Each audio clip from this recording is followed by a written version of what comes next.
Assalamu alaikum. You're watching Changing Times and I am Dr. Zubair Khori. The Pakistan-Afghanistan relations have once again gone sore, particularly when a bomb was exploded in Kabul just on the heels of the expected visit of Afghan Chief Executive Mr. Abdullah to Pakistan.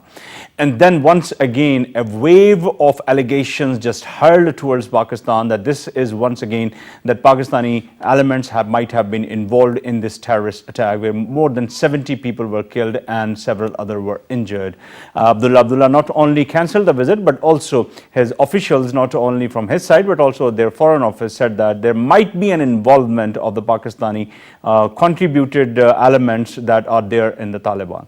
On the other hand, the four-party dialogue that was initiated by Pakistan to hold talks with Afghan Taliban, rather to facilitate the talks between Afghan Taliban and Afghan government, was also held at a distance because that could not be held as the Taliban refused to go ahead with this process. So in this situation, when there was a Pakistani mediated talks, so they were not going ahead, Pakistan was trying to go ahead with this. Recently, there have been some media reports as they have come out of the Taliban office in Qatar, and they were saying that 3 of their members from the Taliban elements visited Pakistan to hold talks at some senior level. On the other hand, Pakistani Foreign Office just denies any such news in this connection. On the other hand, the Pakistani Foreign Secretary met the Indian counterpart in Delhi on the sideline of Heart of Asia, but basically a process that has been initiated with the Istanbul process in the first hand, but now it is called the Heart of Asia, which also involves Afghanistan, Pakistan, and India, and of course Turkey as well.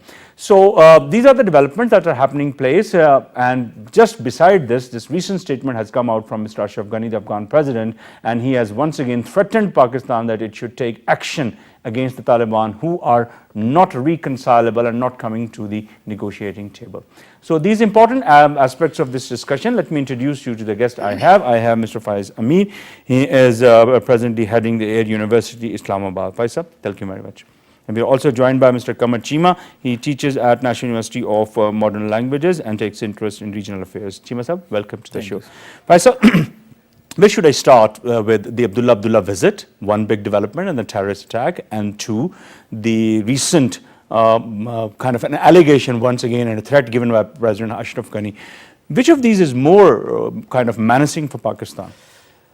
Also, when you look at the Afghan dilemma from a bigger perspective, where these elements, these 2 things that you mentioned, have a smaller place, the Afghan dilemma is characterized by 5 factors. First one is the ineffective government, where the governance in most part of the countries is either lacking or in the wrong hands. Second is the dysfunctional armed and security forces, where you see that either they are ill-equipped or they are not very well trained to meet their adversaries or to meet their challenge. The third one is the non-existent economy or very fragile economy, where 38% is the unemployment rate in Afghanistan. Yeah. And there's, although the Americans, one of the highest, although the Americans and others invested plenty of funds in building infrastructure, but probably they failed to build an economy for Afghanistan. Yeah. The fourth one is the diminishing international interest in Afghan situation, where when they find that these various groups and the various groups within the government and outside the government are irreconcilable. They don't want to talk to each other, so they're losing their interest. They're losing their interest even to invest funds there in Afghanistan. And the fifth and the most important is a very confident and resurgent insurgency. So these 5 factors put together, they explain the dilemma in which the Afghan people find themselves at the moment, wherein probably this cancellation of Abdullah's visit, I don't think it means much. Even if he had come to Pakistan, wouldn't have meant much. If he doesn't come to Pakistan, it's a marginal thing. It's a marginal thing because just I think in last month, April, Secretary of State Kerry traveled to Afghanistan to tell Abdullah and Ashraf Ghani to reconcile and patch up their differences. So a government which has such differences amongst itself, and it has dysfunctional machinery. Even if they travel to any other country, they do not travel. They do not carry much of a promise to do something when they go and talk to others. So I think they may be disunited inside their ranks, but whenever there is a case to have allegations against Pakistan, they are united like anything. That is that is understandable. That this particular tragic bomb blast outside the Directorate of Security for Dignitaries, which is just across the probably 1.5 kilometers from the President's Palace. I think it was very tragic. Over 70 lives lost, over 300 people wounded. One of the major attacks inside Afghanistan by Taliban in many years. It also highlights two things. That one, the Taliban are capable of striking anywhere they feel like, anywhere they chose to, and second, the Afghan government, it remains vulnerable, and it has to put its act together to defend its own capital. So I think and having suffered that kind of a blow in front of its own people, and that also this particular... And they have to find a scapegoat. I mean, they had to find a scapegoat for their own people. And their anger is also understandable. When you had such a big blow to your own credibility and credibility of the government and the apparatus, I think their reaction to their tragedy, to the losses and to their loss of face is quite understandable. Okay. Let me go to Kamar Chima. Chima Sahab, if you look at these developments, these 3-4 things that I've highlighted, coupled with the 5 points that Faiz Sahab have just presented here, but how do you see that? Is it a good point to once again present our case to the Afghani authorities from our side, or we just wait for a moment to let the things go as far as the Afghan Taliban are concerned, and let them be back on the table if ever they come? Just talking about Afghanistan, what I feel is that there is a sense of, you may say, misunderstanding at strategic level in Afghanistan, and there is a sense of frustration at the tactical level within the country. At the first hand, they are not just trusting on the Heart of Asia conference. They have been saying that we don't want Pakistan to bring Taliban on the table. This is what they have been saying. They have been hurling allegations on Pakistan. The moment there was an attack I think on 17th of this month, last month,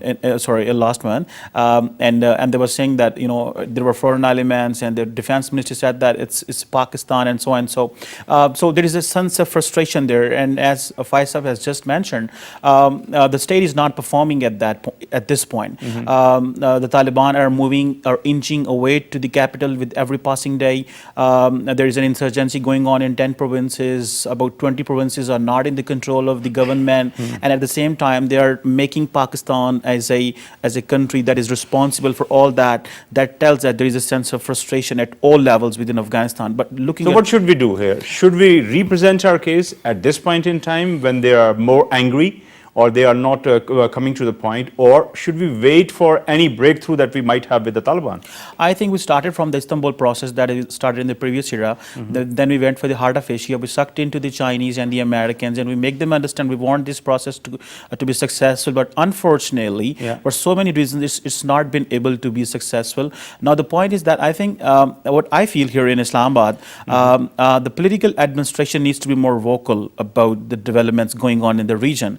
We have seen the political leadership is not talking or giving statements, or there is no sense of, I may say, there is a sense of kind of an hesitation, or you may say, or the political administration is not just talking what's happening around the neighbors, and everything that is coming from the security establishment that tells that things are not right, and that must be right. As far as foreign office is concerned, they give their regular briefings and they do what they have to do, but I think there is no new blueprint that is coming where we have to move on. So I think both the political and the security establishment need to draw a new plan for Afghanistan because existing plans have not been working for over the period of time. Right, Faisal, if we talk about the Taliban elements, as we all know, as you might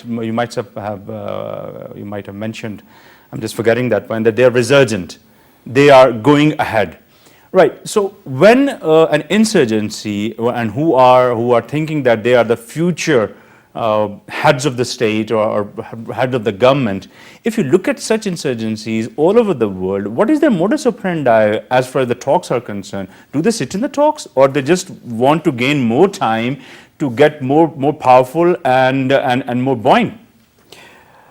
This particular insurgency, well, if you look at the entire scenario, it is not only the insurgents who are a threat to the Afghan government or Afghan people. It is the people sitting inside the government itself. They are a bigger threat to the stability of the region. I mean, let me mention you one particular person.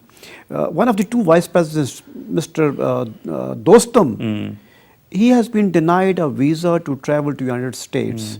He was planning to go there and address the UN General Assembly. And his government was told that he's not welcome over there. He is, Mr. Ashraf Ghani called him a known killer. He is being cited for war crimes. And he is the vice president. He's still holding his own militia. He has his own militia, and he is the vice president of the Islamic Republic of Afghanistan. Now, that also indicates a major American failure. When you're talking about the Pakistan, should Pakistan make a move or not? Pakistan is not the only conduit or the only channel talking to the Afghanistan. It is Americans who are probably doing the major pushing and pulling in that country. Imagine America, United States of America has been funding our government in which the vice president is not allowed to travel to the United States of America. It's an irony. It's an irony that you support people who, I mean, Mr. Dostum was accused, found guilty of killing hundreds of people in containers. He locked them up in containers without food and any air, and people got suffocated. And then he fired at them and he killed. And I mean, that kind of a person, when you nurture and when you nourish and when you bring up on places, what do you expect that government to be? That government is fractious. That government is not functional. Now, if you come to their nemesis, if their counterparts, the Taliban, what you've seen is that in the last 6 to 7 months, the Taliban wanted to gain time. They didn't want to come to the negotiating table because Mullah Akhtar Mansoor did not have the enough power, enough internal support from the people. So that is what he brought by bringing the brother of Mullah Umar and his son to his own shura and high council. So when he feels more confident. He feels probably, and that's why the delegation from Qatar traveled to Pakistan. They traveled silently, but they came and made a gesture. That probably now they feel confident enough. They have launched this Operation Omari that was named after Mullah Omar. And I would be very sad to comment that this recent attack in Afghanistan, Kabul, and the recent visit of the Qatari delegation, the Afghan delegation of Qatar, they were both timed. I mean, I would hate to say that, but it looks as if that they showed their prowess, they showed their force in Kabul, and then let their delegation come in. My point here is, if they're feeling more confident, if they're gaining more grounds, particularly in the north, which historically they have not been that much confident there, but on the eastern and the southern side they had been. But now from Kunduz to Helmand, they hold a large swath of area. Now, if they are feeling that much confident, then why should they be sending this delegation? Although the government of Pakistan, through the Foreign Office, they do not realize or rather consider that they ever been here, but everybody in the media is talking about it. Why should they send it? I think they've been persuaded to come to the talks, and they have been. It's just symbolic? No, it's not symbolic. They initiated the process. Say Mullah Akhtar Mansoor initiated the process in July 15. Yeah, in the money talks. The July 15 when they started, and then India somehow sabotaged the talks by leaking out Mullah Omar's death. That was the muddy talks, Mullah Akhtar Mansoor, same person who's leading Taliban, he was willing to talk about peace and willing to talk of resolution of the conflict, because at that time he felt weak. He did not have that much strength now that he now has, but still probably has been being persuaded by his. So now will he come to talks again, and how soon, if ever? I would say it won't be very soon. It won't be very soon, because he senses the weaknesses within the Afghan government. Unless the Afghan government puts its act together, I He's think Mullah Akhtar Mansoor, having brought the major factions under his own allegiance. Okay, let me go to Kamal. Kamal, your take on this? Are they ready to come on the table, or they're just trying to buy some more time? And this visit, as the government of Pakistan does not accept this, that the visit ever happened, but despite this visit, they are going to come on the table again? Well, what sees is that perhaps when the Afghan government doesn't accept them on table, how the Taliban would be saying they should come on table. Already, they are not willing even to come on table, one thing. And second, Dr. Saab, if you look at, in just last year, there have been more than 11,000 casualties in Afghanistan. And that has been the 30% of the total of the casualties that have happened since 2002, when the Americans came in. This is one of the biggest casualties that have happened. So that tells that the government is not that much capable enough to control the area. Then we see that I was just reading somewhere that about 60-65% parliamentarians are showing dissatisfaction towards to the president of Afghanistan. That is going to be the political instability in Afghanistan if it happens. We have been seeing, we have been looking that the President Ghani and the chief executive, they have even been calling on having a more luxurious car. That is what they think that we have to have. But the chief executive has no constitutional authority. This institution does not exist in the Afghan constitution. I think what is important, they have been accommodated so that they can give funds to the constituencies, and at the end of the day, they can more accommodate the people. So what we have been saying is that the Afghan government is getting hostile, and for that, if they really want the Afghan Taliban to be on table, first they will have to show some improvement in the counterinsurgency, one thing. They will have to control the Operation Omari, second, and the third thing, they will have to understand what's going on in the region. They will have to understand they are not the sole power who can manage them. It's all, Pakistan has certain leverage within Afghanistan or to the Taliban that we can bring them on the table in any condition, although things... But now Ashraf Ghani has threatened us that if they are not coming on the table, just fight against them. Why should we fight against them? Come on. Why it has been the Americans who have been fighting, and they couldn't find a solution. So why we would go and fight in Afghanistan? Rather, we were making our own house in order. So what we are seeing is that likely possibility that if the political instability goes on, Operation Murray is successful, this offensive is going on, then we see that there is likely possibility of a civil war, and for which the Americans even can't afford. And the American mission is about to reduce its number of the strength in Afghanistan from 9,500 to some 5,500. So the situation is not, I think perhaps that is why I'm saying that there is a kind of a confusion at strategic level in Afghanistan, that in which direction we have to move. Right. Faisal, what about the American position here? Although the official stance at the moment is that they're going to reduce further from this point to 5,500 soldiers, and that the 2 active soldiers will be still further lowered. But there have been some talks that are going in that some 8,000 soldiers are still going to come in, particularly after the attack and capture of Kunduz. There are about 10,000 American forces and 3,000 other allies, 13,000 foreign troops present in Afghanistan, and they just had a change of command where General Campbell gave over to General Nicholson. I don't think there will be any immediate withdrawals because President Obama he delayed the further withdrawal of troops from Afghanistan and left it to the next president to decide whether to pull back from Afghanistan or maybe. Do you see any augmentation?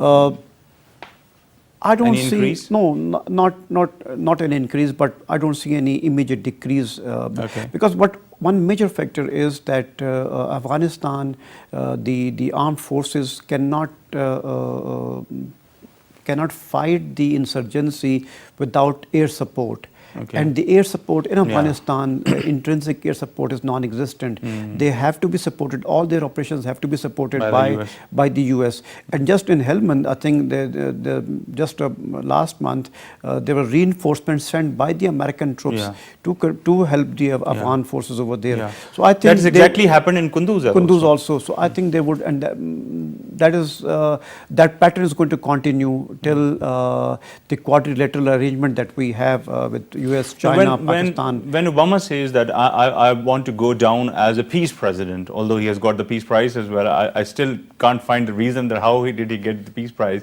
When he says that he wants to go down as a peace president, so then how can he still maintain forces inside Afghanistan? No, he has actually, what he has announced is that his all the operational troops are out, and the only troops in Afghanistan are there for the training of the Afghan National Armed Forces.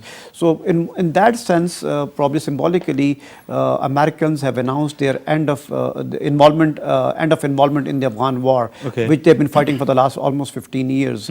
But he probably can claim he has, although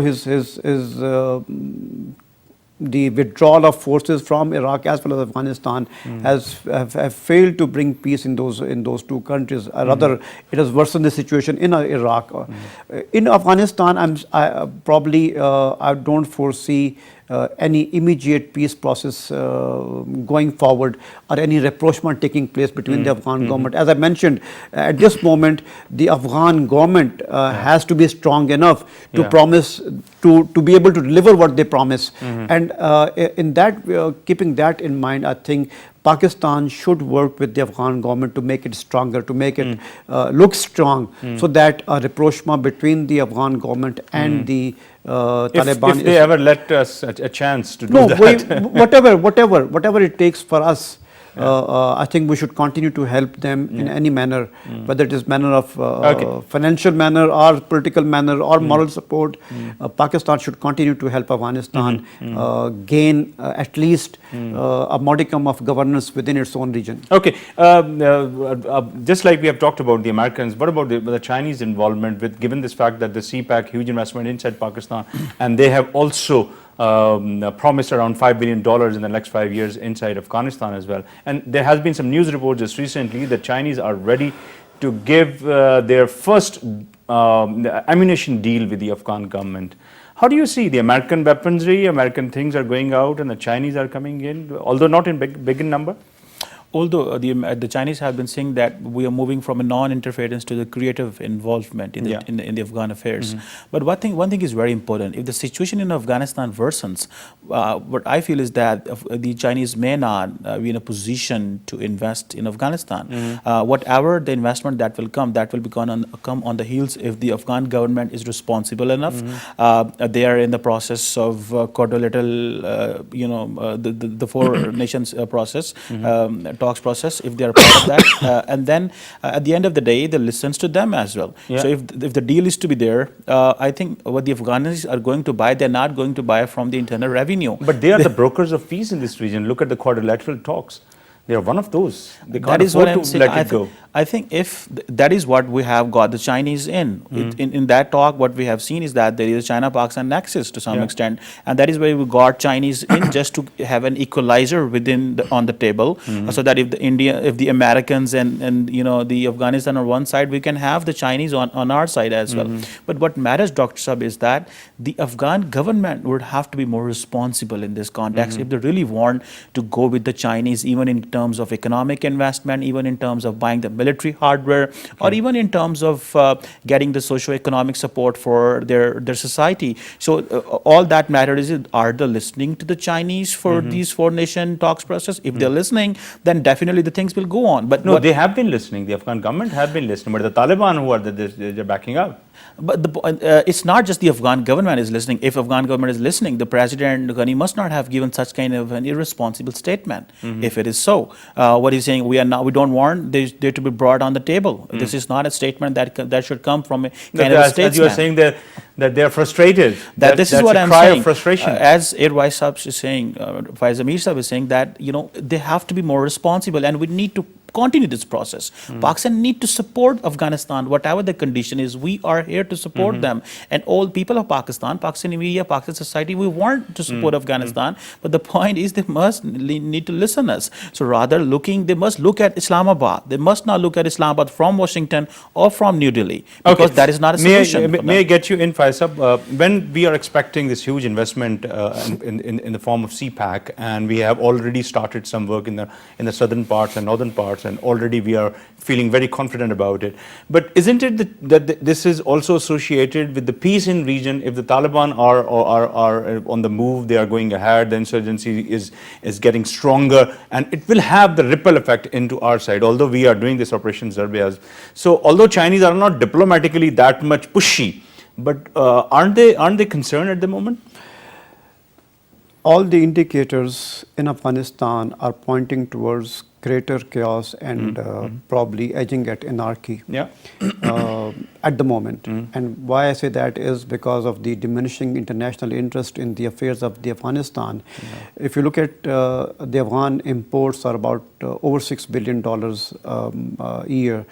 And these are being supported by the foreign funding by Europe and United States of America primarily. When these funds start to dry up and the unemployment starts to mount and go beyond 38% to say 50%, I think you would have greater problems coming in the entire Afghanistan. Those warlords that are sitting now in the parliament and are part of the government, they also have to maintain their own constituencies. And now they're getting funds from the government to maintain their constituency. When these funds dry up, you would have problems, and Taliban would have greater. So in this unenviable spectrum, looking at this background, which is not very optimistic, which is sad, tragic for the entire region, Chinese would be worried. But there, as we have seen, the CPEC does not have only one route. It has 3 routes, and the only western route will probably, to some extent, will be affected. Otherwise, Pakistan Army has taken up upon itself to protect the CPEC. So I don't see, although there would be maybe some ripple effect. There would be ripple effects in FATA or in Balochistan, but I think Pakistan Army having raised special forces to protect CPEC, I don't see much. No, that is the reactive force. You know that. No, but they would be protecting. If they are present in Balochistan, and Gwadar is then one point of consideration that we all have, and the link that we are going to create between Karachi and Gwadar, and then Quetta to Gwadar, if that can be affected by the series of attacks, that should be very for us. I think the link between Karachi and Gwadar is not so much vulnerable. It is. I mean, every part is vulnerable, but that part is probably can be protected by the forces. The greater thing would be that Pakistan's western borders would remain a bit unstable, which would not be good for the western route, because the western route is important because the China is making CPEC to benefit its own lesser developed part of the country. So our lesser part of the developed country, lesser developed part of the country would not benefit from this trade activity. That is probably what is going to go. So your bottom line is that we may be concerned with the unrest inside Afghanistan, but that may not hugely affect the CPEC, and the Chinese may not be concerned about it. We should remain, that is what my point is, we should remain cognizant, we should remain worried about peace in Afghanistan, because it is not only CPEC, it is the peace within Pakistan that is also linked with peace in Afghanistan. So probably I would say that Pakistan must continue to work, so should the United States, so should China. Work with the President of Afghan government to make them more strong, so that they can make a peace with the insurgents, who probably would be talking, if not in near future, in distant future. Okay, Kamar, another big player that is of Indians' involvement inside Afghanistan, and you might have met many Afghan friends inside Pakistan when they are coming for some kind of dialogue or a part of some negotiation. So they try to see Pakistan through the prism of India, because they all think is India-centric, and they try to showcase the good things that Indians have done in recent case. If you could recall, in that meeting that we had in Islamabad Club, that one of the Afghan delegate members were saying that one of the civilians who got his hand amputated, and he got his artificial hand back inside one of the hospitals in India. So that was the main big idea on the media, that look, this is the hand of India-Afghanistan friendship. So if that is the mindset, where do you put Indians here? Well, what the Afghans say that we have had relations with India. Even Pakistan didn't get independence, so we are having relations before 1947 with India, and they're right, in fact. But the point is that I think in the nation-state system, since they know that how the borders have come in, I think they need to understand Pakistan's sensitivities. Afghanistan is not going to understand Pakistan's sensitivities, and they particularly know about our deep concerns regarding Indian involvement in Afghanistan. We don't, consider that Indians. We don't want Afghanistan to end diplomatic ties with India. We want that whatever our diplomatic or political or security concerns are, they must address this. And in such kind of a statement, for example, Abdullah was saying that Pakistan is not a brotherly country; it's a neighborly country. Now, if such kind of statements are coming from the top notch of the Afghan government, and they think that we have to have Indians in to train their soldiers, or we have to have Indians there for any kind of development, we welcome all that. But that must not be at the cost of Pakistan's interest. And let me tell you, Dr. Saab, Afghanistan have failed to understand we have a very legitimate concerns in Afghanistan. And the more they understand, the more early they understand, the better it will be for the peace of the region. And we are not going to definitely let that concerns to wash away, or we just cannot afford those concerns not to be addressed by the Afghan government and even the Americans. And this is what the Afghanistan need to understand. But the Indian authorities, they are silent. They're going for all the development business there going on. They're trying to raise the socio-economic businesses there. They're trying to raise their economy, and so is Pakistan doing whatever our economic condition is. We're helping the Afghans. Even our Prime Minister rates the aid for Afghanistan for a bigger number of amount. But I think that is what that needs to be addressed and listened. But Faisal, apart from this specter of the hand of friendship that the Indians created inside Afghanistan, there are so many other symbolism that is going on. The roads, the hospital, this in the Afghan parliament have been built by the Indians. Let's have the soul searching. Isn't it the case that despite investing a lot inside Afghanistan, doing a lot of things there, we have not been able to sell our efforts as far as the international perception is concerned? First of all, let's see India. India has legitimate interest in Afghanistan. If you look at India on the eastern side is blocked by Burma or Myanmar. And on the western side, its access to Central Asian republics is blocked by Pakistan.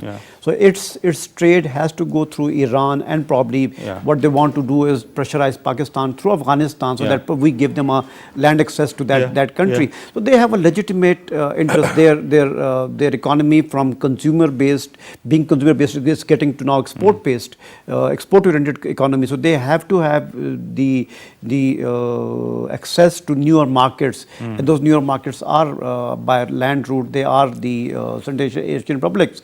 When you come to the Pakistan's goodwill, probably Pakistan's goodwill has been tarnished by its very own friends. I mean, look, we have been helping Afghanistan in all manners through the Afghan trade transit trade agreements.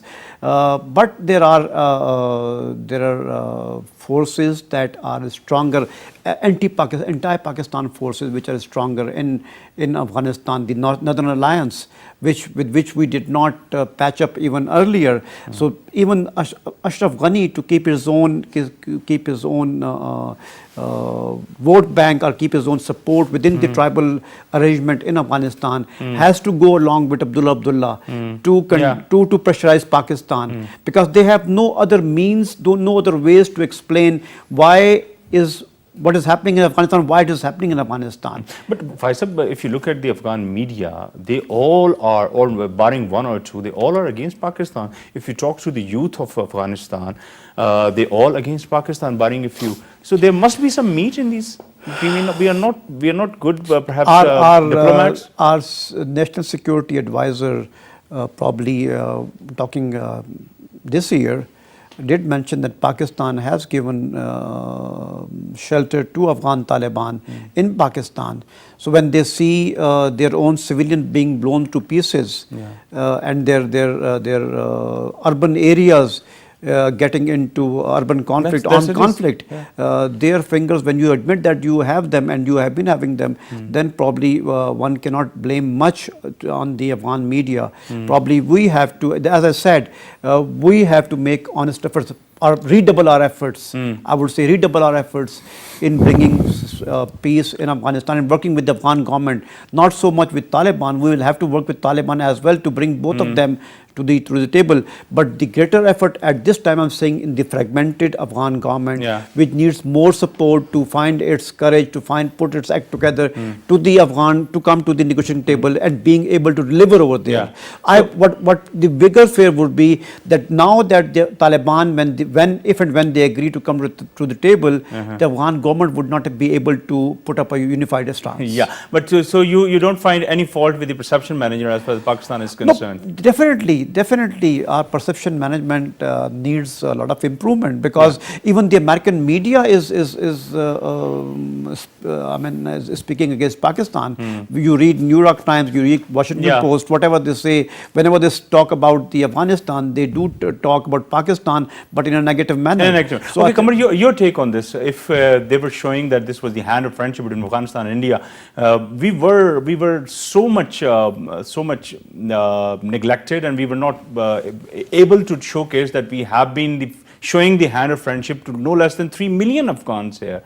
So one hand versus 3 million Afghans that we have held them in the need of our and in the need when they're really required, and now they're still living in Pakistan, they're getting education in Pakistan, they're getting Pakistani passport, Pakistani ID cards, and enjoying all the facilities, and they have control of so many Pakistani informal trade and investment sectors, but still we are unable to sell us. Well, that's very important.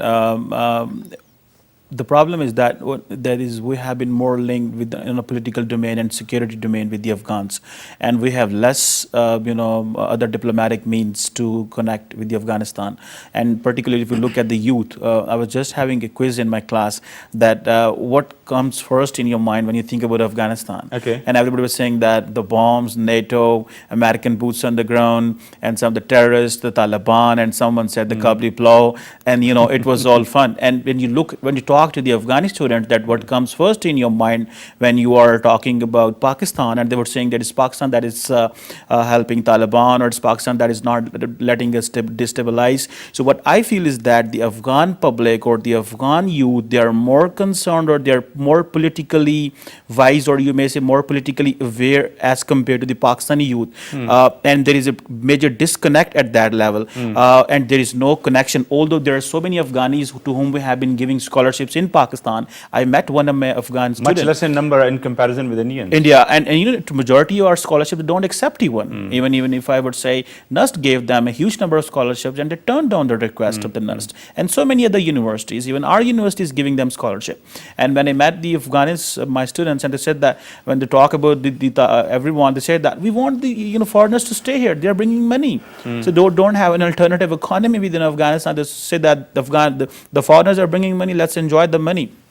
So I think what we have to do is that we will have to engage the process at low level, government level, security level, military to military. That is going good, and it's not achieving, as we have seen, too much results. But I think there needs to be a second level, a track 2 level diplomacy must start, track 3 level diplomacy must start, which we have been started with the Indians. That must start with the Afghanistan as well.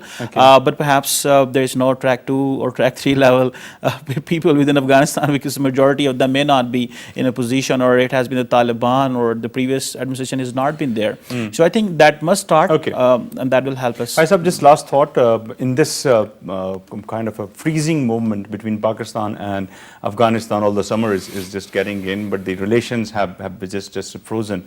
What could be the first 3 steps that we should be going to take to just thaw it?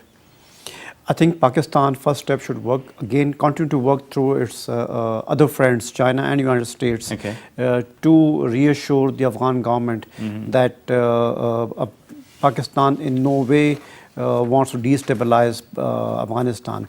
Second is that although we should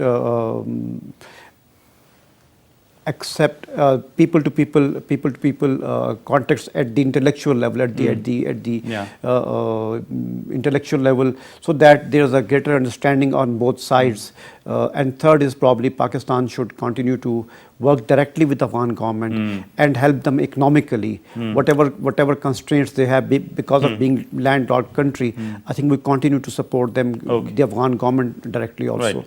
Qamar, your last points, if you want to have to give a policy guideline to the government of Pakistan. I think I would just second as far as Amir sir saying that we have to start a track 2, track 3 dialogue so that we can better understand them, and the think tanks, especially in Pakistan, and the government as well, need to start this process. And I think the media need to get more engaged, because it's the media on both sides that is becoming more sharing bitter ideas as compared to the media must not be an extension of the government, but they should try to play a good role. Okay. Thank you very much, Faiz Amir Saab, and thank you very much, Qamar Cheema Saab. Ladies and gentlemen, we have talked about these relations, although the level of confidence between the Pakistan and the Afghan governments is a bit low at the moment, but as both of my guests have just stated that Pakistan should continue working towards it. They should be working very hard to not only to dispel the doubts in the Afghan minds, but also working ahead with all the partners, all the stakeholders in this region to go ahead and have some kind of association with the Taliban to bring them back on the table. Although that's going to be a hard task, but still we should be doing our efforts, and these efforts should be visible so the perception can also be managed. Your comments and suggestions are more than welcome at facebook.com/Dr. Zubair Ghori official, and my Twitter handle is Dr. Zubair Ghori. That's all from us tonight. A very good night. Allah Hafiz.